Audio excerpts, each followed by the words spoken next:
Hannah ఎవరండి? అది సమూయేలు గారి తల్లి. ఆయనకు లోటు వచ్చింది ఏంటంటే, ఎల్కానా అలా ఆయన పేరు. ఈయనకి 2 భార్యలు, అన్న, పెనిన్నా. మీకు తెలిసిందే మొత్తం అంతా. ఒకసారి దాన్ని మనం రివ్యూ చేసుకోవచ్చు. అయితే పెనిన్నాకి పిల్లలు ఉంటారు, అన్నకి ఎవ్వరు పిల్లలు ఉంటారు. ఈ లోటు పాపం ఆ రోజుల్లోనే కాదు, ఈ రోజుల్లో పిల్లలు లేకపోతే ప్రతి ఒక్కరికి కలిగేది ఏంటంటే బాధే. ముఖం ఎత్తుకోలేరు, పిల్లలు లేరు. సమాజం అంతా మా అన్నగారిని ఎలా చూస్తుందంటే ఏదో తేడాగా చూస్తుంది, అవమానం పిల్లలు లేకపోతే. అయితే దేవునికి మొక్కుంది, పిల్లలు కావాలి ప్రభువా, కావాలి ప్రభు అని చెప్పి ప్రతిరోజు చర్చికి వచ్చి ప్రార్థన చేసేది. చర్చ్ కూడా మనకులా పక్కన కాదు, 18 కిలోమీటర్లు అవతల, 18 కిలోమీటర్లు, ఇంకా ఎక్కువ ఉంటుంది. అయితే 18 కిలోమీటర్లు అంటే మాట్లాడి చెప్పండి, ఇక్కడ నుంచి పిఠాపురం నడుచుకుని వెళ్తారా? వెళ్ళాం, ఆట ఉంటేనే వెళ్ళాం. కానీ ఆ రోజు అన్న నడుచుకుంటూ వెళ్ళి దేవునికి ప్రార్థించేది, తండ్రి నాకు పిల్లలు కావాలి ప్రభువా, పిల్లలు కావాలి. మనం పక్కనే సన్నిధి అయినా మనం లేటుగా వస్తాం. కానీ అన్న 18 కిలోమీటర్లు అవ్వట్లంటే పిఠాపురం అవతలే, పిఠాపురం నుంచి 14, ఇంకా 4 కిలోమీటర్లు ఎక్స్ట్రా. 18 కిలోమీటర్లు నడుచుకుంటూ దేవుని సన్నిధికి వెళ్ళి, ఎవరి కోసం? బిడ్డలు కావాలని. జాగ్రత్తగా వినండి, బిడ్డలు కావాలని 18 కిలోమీటర్లు నడుచుకుంటూ ప్రతిరోజు దేవునికి అర్పణలు ఇస్తూ, ప్రతిరోజు మొక్కుబడులు చెల్లిస్తూ, ప్రతిరోజు ఒక దేవునికి అలా చేస్తూనుండేది ప్రార్థన. ఆ ప్రార్థనలో వచ్చిన ప్రతిఫలమే చిన్న బిడ్డడు, ఆయన పేరు సమూయేలు.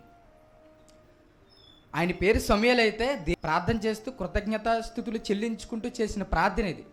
చదవండి ఒకసారి, ఏమంటుంది అన్న? నా ఏలినవాని ప్రాణము తోడు, నీ యొద్ద నిలిచి యెహోవా నన్ను ప్రార్థన చేసిన స్త్రీని నేనే, ఈ బిడ్డను దయచేయమని యెహోవాతో నేను చేసిన మనవిని ఆయన నాకు అనుగ్రహించెను. కాబట్టి నేను ఆ బిడ్డను యెహోవాకు ప్రతిష్ఠించుచున్నాను. తాను బ్రతుకున్న దినములన్నిటిను వాడు యెహోవాకు ప్రతిష్ఠితుడని చెప్పాను. అప్పుడు వాడు యెహోవాకు అక్కడనే మ్రొక్కెను. ఇక్కడ సందర్భం ఏంటి మీకు తెలుసు. ఎప్పుడైతే ప్రార్థన చేసిందో ఆ ప్రార్థనకు ప్రతిఫలంగా దేవుడు ఒక పిల్లనిచ్చాడు, సమూయేలు అనే ఒక చిన్న బాబునిచ్చాడు. బాబునిచ్చిన తర్వాత తను చేసిన ప్రార్థన అంటే కింద ఏమంటాడంటే చూడండి, కాబట్టి 28వ వచనంలో, కాబట్టి నేను ఆ బిడ్డను యెహోవాకు ప్రతిష్ఠించుచున్నాను. ప్రతిష్ఠించడం అంటే దేవునికి అర్పించడం, చంపేయడం కాదు. జాగ్రత్త వినండి, బలి ఇవ్వడం కాదు. దేవుడు మన బలిని కోరడు, దేవునికి అర్పించడం. దేవా ఇదిగో నాకు లేక ఒక బిడ్డనిచ్చావు, ఆ బిడ్డను కూడా నీకే వదిలేస్తున్నానని సన్నిధిలో పెట్టేసిందంటే ఎంత వయసు తెలుసా? నిజంగా ఆశ్చర్యపోతారు. పాలు మానిపించిన తర్వాత, పాలు మానిపించడం అంటే ఆ వయసు ఎంత ఉంటుంది మీకు తెలుసండి? గర్ల్స్కి పెద్దవాళ్ళు ఎంత ఉంటుందండి? 2-3 సంవత్సరాలు. పాలు మానిపించిన వయసు తర్వాత వచ్చి 2-3 సంవత్సరాలు అంటే అడిగి నడక కూడా రాదు, పాకృతాడు. అంతే కదండి, పాకృతాడు కదా, పాకృతాడు కదండి, నడుస్తాడంట. అంటే అప్పుడప్పుడు అడుగులు వచ్చి, అంటే అడుగులు వచ్చిన మరుక్షణమే ఆ అడుగులతో సన్నిధికి తెచ్చేసిందండి అన్న. ఎంత గొప్ప మనసు చూడండి, ఎంత భక్తో దేవుడు అంటే. పాలు మానిపించిన మరుక్షణమే సన్నిధికి తెచ్చారు. దేవా నీకు అర్పిస్తున్నాను పిల్లని, చచ్చేంత వరకు నీకు సేవ చేస్తాడని చెప్పి దేవునికి అలా అర్పించేసిందండి. ఈ రోజుల్లో ఎవరైనా ఎలా ఉన్నారా? నిజం చెప్పండి, గుండెలపై చేసుకుని మన కొడుకులు ఎక్కడ ఉన్నారు? ఇంట్లో ఉన్నారు లేరా? ఇంట్లోనే ఉన్నారు. పవర్ఫుల్ అండి అన్న, నిజంగానే గూస్ బంప్స్ వస్తున్నాయి నాకు. వచ్చి నడకలు రాగానే నడకలు నడుచుకుంటూ సన్నిధిలో తీసుకొచ్చింది. అప్పుడు వాడికి సరిగ్గా తెలీదు, ఊహ తెలియదు కదండి చిన్నపిల్లలకి. ఆ వయసు ఎవ్వరికి ఊహ తెలీదు. పప్పలు ఇస్తే అలా తినడం తప్ప సరిగ్గా తినడం మొత్తం భారతడి కింద. ఇంత గొట్టం ఇస్తే ఆ గొట్టంలో ఇంత గొట్టం లోనికి మిగతాది అక్కడక్కడ పీసులు ఉంటాయి. సరిగ్గా తిండో, సరిగ్గా ఏమీ చేయడు, సరిగ్గా సొంత పని చేసుకోలేడు. ఏమీ చేయని వయసులో అన్న ఏం చేసిందంట? దేవునికి ప్రతిష్ఠించిందంట. మనం ఎవరున్నాం చెప్పండి? ఈ రోజుల్లో ఎవరైనా అలా ఉన్నారా? చిన్న వయసులో దేవుని అసలు ప్రతిష్ఠించుకునే పదమే ఈ రోజు కనిపించదు మనకి. చర్చికి తీసుకొస్తారంతే. దేనికి? వాక్యం వింటే పిల్లోడు బాగుపడతాడు అని. బాగుపడితే రేపన్న రోజున లైఫ్లో సెటిల్ అవుతుంది, అప్పుడు ఆనందంగా హ్యాపీగా ఉంటాం, డబ్బు బాగా సంపాదిస్తాడు. అంతేగాని దేవుని సేవ చేయాలని ఎవ్వరూ లేరండి, నిజంగా ఎవ్వరు లేరు. చిన్న వయసులోనే ప్రతిష్ఠించుకోవడం ఎవ్వరు అనేక మీకు వినరు అసలు. నేను వెళ్ళలేదు బైబిల్లో తప్ప. అంత గొప్ప మనసు అండి అన్నది. అలాంటి వాళ్ళు ఉన్నారా లేరు? అప్పటికి లేరు. లేరంటే దేవుడు చెప్పిన వాక్యం ఈ ఊళ్ళో కూడా మనకు కనిపిస్తుంది. లోటు కనిపిస్తుంది. లోటు కనిపిస్తుందా లేదా?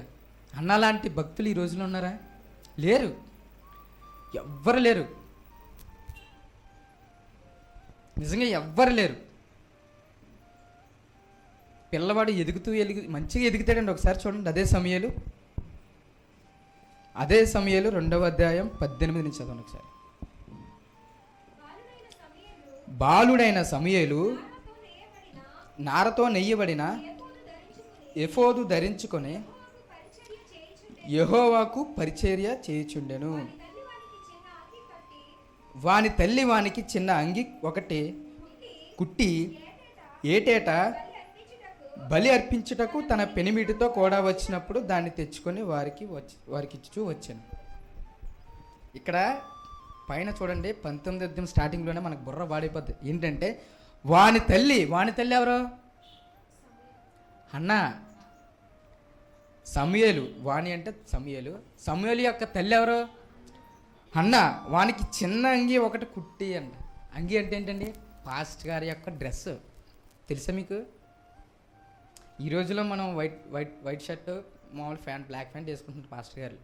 ఆ రోజుల్లో ఫుల్గా అంగి, పాస్టర్ గారు అంటే ఫుల్గా అంగి ఉంటుంది. అంటే ఆ చిన్న పిల్లడి కోసం అంగి కుట్టిందంటండి.